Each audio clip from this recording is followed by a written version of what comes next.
Hey, arcade repair tip fans. Tim and Jonathan asked me to do a little update on what's going on my arcade over here.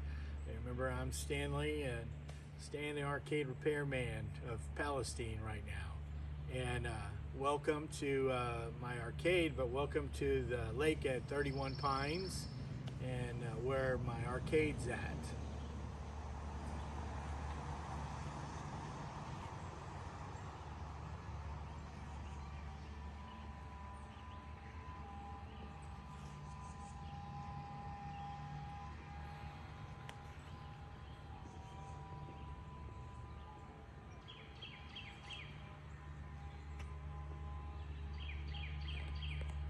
Alexa, turn on the arcade.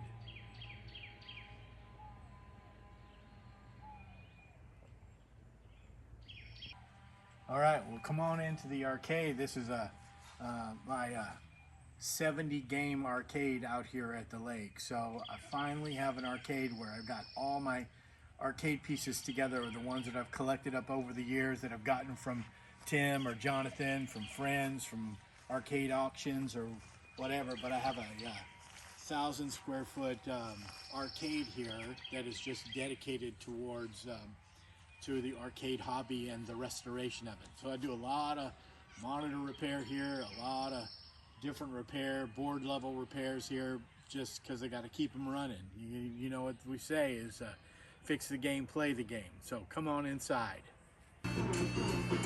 Well, welcome to my arcade. This is my Oasis, and aptly named, this is called the Oasis. So I have 70 pieces in here total. Some of them are, like the pool table and the popcorn machine, but most of them are, video games. Got some pinball machines too, but let me show you around a little bit. So, got my Crane here. Then I got my row of pinball machines and my Black Knight pinball machine, my Pin and Fever, my F-14 Tomcat, my Slugfest, my Triple Strike, my Baby Pac-Man pinball machine. Now you'll notice that only the Slugfest is on right now.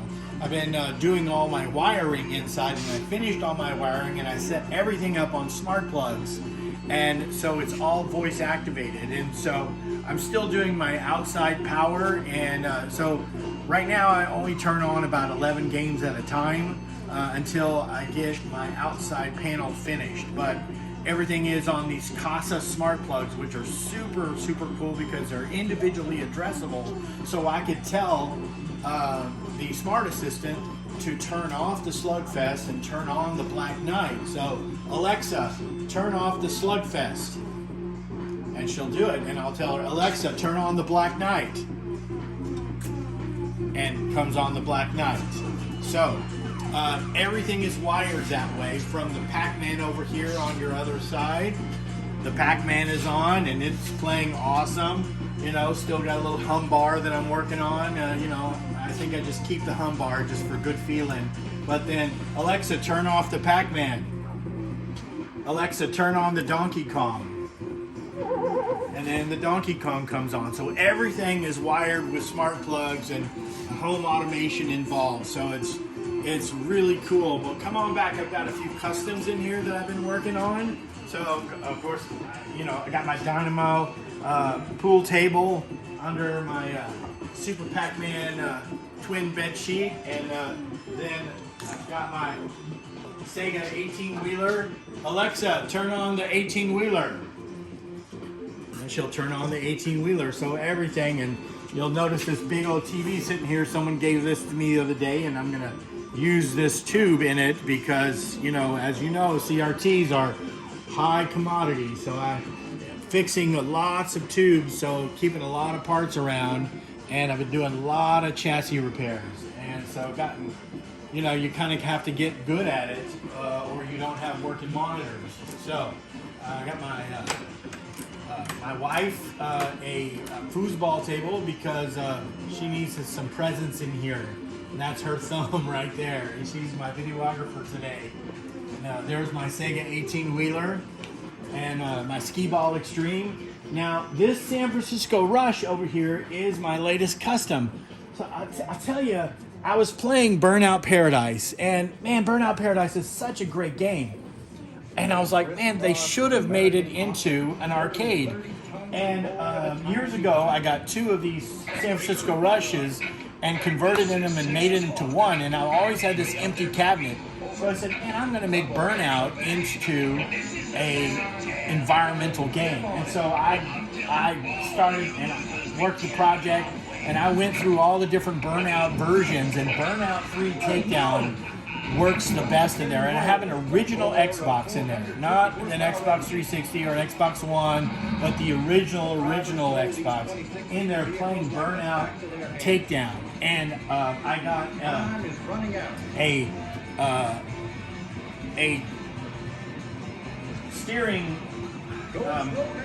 controller and disassembled it and took the guts out of it and remapped all the controls and added them to play, and that particular one has the AccuDrive system where you can adjust the potentiometers to the individual game itself, and so it emulates beautifully and plays, and it's so much fun playing Burnout. I'm going to redo the artwork on this one for the San Francisco Rush to the Burnout artwork, because if you can zoom in here and you can see the screen, it's Burnout Takedown. And I had to add a few controls to make sure, to get everything working, but then it works flawlessly. The steering has the AccuDrive system on here where you can actually adjust. You'll notice those green bars and the red bars, adjust the dead zones so that it responds when playing per that game. So you're not having sloppy driving, and I've added some springs to tension into the actual steering mechanism to actually make it feel right. And man, it plays like dynamite. So here we'll load up the race.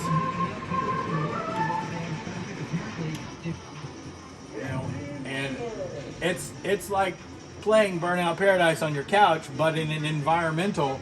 And it repurposes this old San Francisco Rush and makes it awesome, because it should have been an arcade game and it never was. And I remapped the clutch pedal for the boost.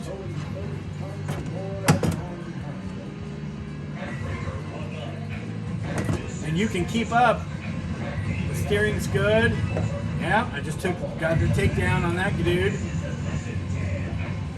So it actually really, I'm talking so I crashed, but it actually plays really well, and it's so much fun.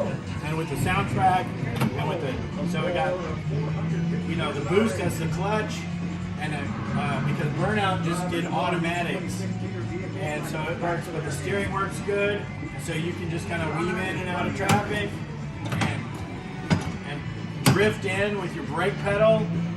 And it plays amazing. So that's a custom that I did, and I'm loving it, and I'm going to redo the artwork. So we have some other games here, just like everything's in some state of working for me fixing it. Like my afterburner here works.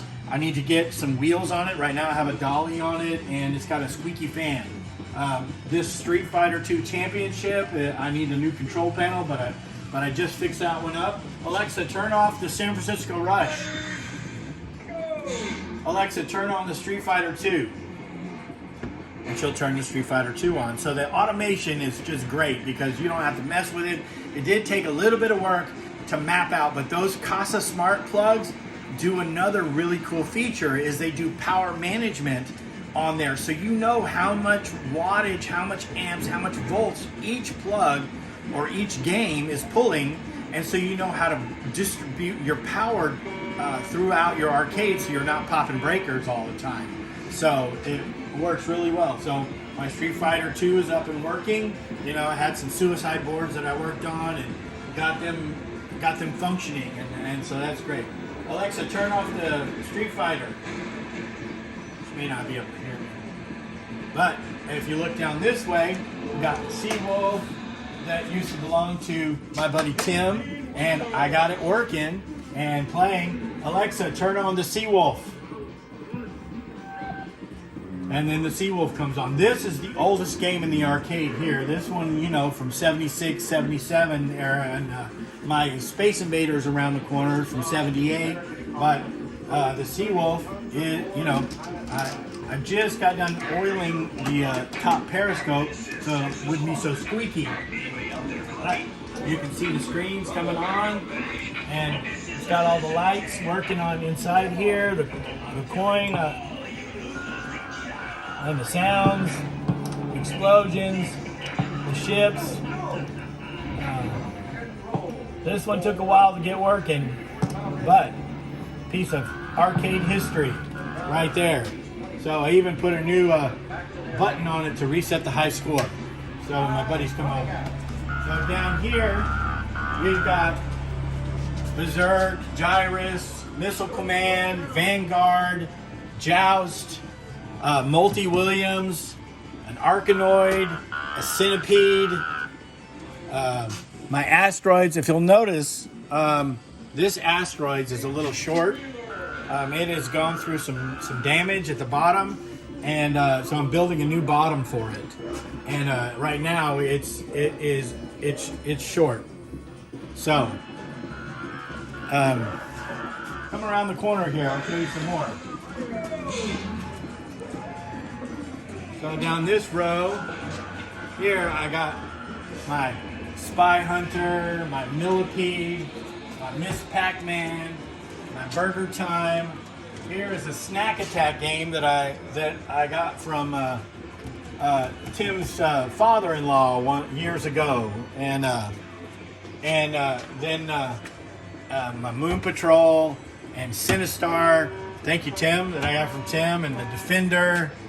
And here, this is a Galaga that I recently put together for the Texas Pinball Festival to sell to buy my arcade carpet. But I didn't get on the main floor, and so it didn't sell because it was in the back hallway. And so I've got this game for sale, and it's a beautiful Galaga. But I'll be putting it up for sale pretty soon. Then I got my Mortal Kombat 2 here, and then my Zybots, my Track and Field, my Qbert. And then the latest acquisitions, but this has been a few years, Zaxxon. And then I got this, my Gorf, I got this one from Pat Danis. Thank you, Pat Danis. Xevious. I think did I get this Xevious from you, Jonathan, maybe? But it used to have a Arch Rivals in it, possibly. I know that if you go pan back over to the Baby Pac-Man across on the other side of the pool table, that's the Baby Pac-Man that Tim and Jonathan brought me one time, and that I bought from them. So then I got my buddy here. Yeah. And then I got this multi-pack that I built for my nephew with my neighbor John Bassender. John, if you're watching, here it is, still alive and kicking. And down here I got my Tempest, my Stargate, and my Dig Dug. So, yep. Back here I just have all my parts and stuff like that. This is kind of my work area where I keep all my capacitors, my monitor chassis, my rebuild chassis, my IC chips, all that stuff there in here. That's kind of where I keep that for right now. Then here's the Wizard of War that we took years ago, that Tim, Jonathan, and I took to the Texas Pinball Festival, where Doug came down, Doug Lowry, and played this game for a world record attempt. And so here's the Wizard of War from there, and then I have my Galaga here, and then I got my Dragon's Lair, my Asteroids Deluxe, my Space Invaders. So right behind you is where I do my soldering work and my board, my monitor repairs, and got my monitor set up on a Lazy Susan, so that you can actually work on the chassis real easy. And I got my soldering gun and my desoldering gun, and I got a test board over here where where you could bring in a test signal and generator and stuff like that. Then a few more games, and my Frogger here. Next to the Frogger is another custom that I was having a dream of a game, and I was playing it inside the house with my wife on a Thursday night, and I was right before the Texas Pinball Festival, and I said, man, this Pac-Man Championship on the Xbox 360 would be a great arcade game, but they never made it into an arcade game. Well, I thought, man, I could make that into an arcade game. And I went to the Texas Pinball Festival this year, 2025, and lo and behold, they had an old custom Pac-Man Reunion half cabinet, and that I bought from somebody out of a van at the swap meet for $75, and it didn't have anything in it really. And I took it apart and I ported, and inside I have an Xbox 360, and then I got a wired controller and took it apart, soldered it, remapped it, and mapped all the controls. And then you can play Pac-Man Championship, which brings the old school feel, but the new the new sounds, the new stuff into the arcade, and it plays with a joystick and a button, and it's so fun. And of course, this game, they just follow you. They'll just keep following you, and until you can get. And it's a timed game, and see, they'll just keep following you. And so you can go farther and farther, and you try to, and it goes faster and faster. Oh, I missed the turn.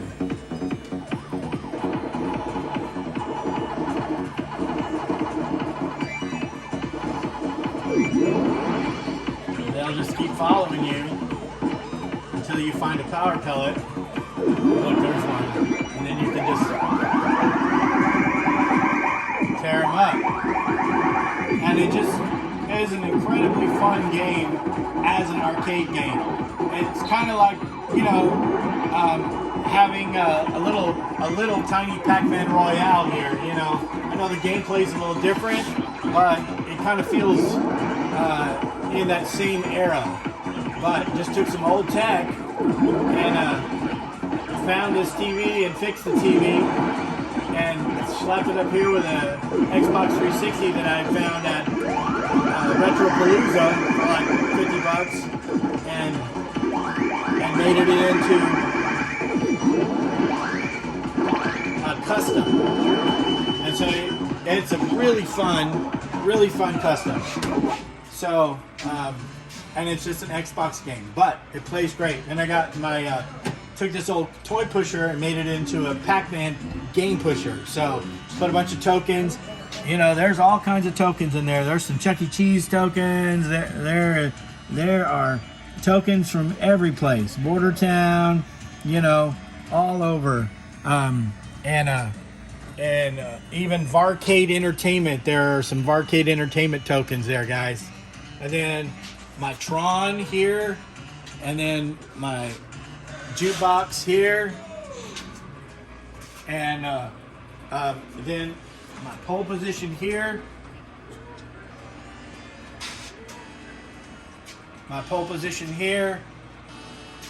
and Star Wars, bounce ball, and the Kramer Crane. So that's what I've been up to, fellas.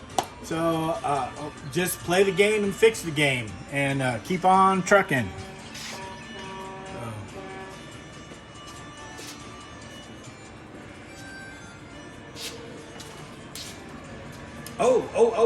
Oh, my flaming finger, man. My flaming finger is so fun. I thought I was about out of time, but flaming finger is a great game. As you guys probably know, this game is, if you don't have it for your arcade, this is a must. Everybody that comes over loves Flaming Finger. So guys have a great time and enjoy the show. Bye.